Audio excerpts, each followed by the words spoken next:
It's easy for someone like me who's happily married to be like, oh, you don't need to do any of that. It's like, my wife's going to love me no matter what I wear, no matter what car I drive.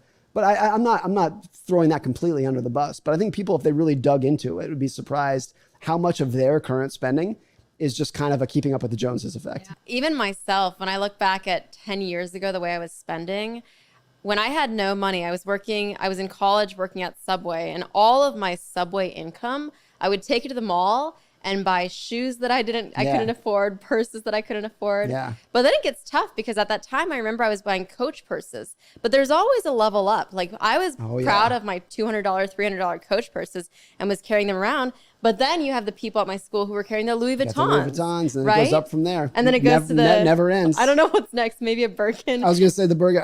I'm not an expert at this. I also don't know. I know there's some that get in five figures really quickly. Yeah. 6 figures maybe. I don't know. Yeah. It gets nuts. And what's so funny now is like now I just cannot wear brand name clothing. I feel like. See, that's smart. But do you think that's like a wisdom as you get older? That when you're 19, you can't really piece together? Or maybe it is, like I said, that when you are 19, that your ability to have nice clothes and a nice purse is really important.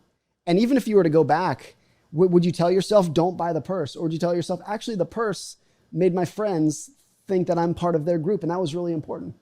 No, I think you're exactly right. I think if I were really to dig back into what it was I was insecure. I felt like I didn't fit in. I went from, I grew up in a military family. So my dad was in the military. Most of my graduating class didn't go to college. And I ended up at this school called Notre Dame.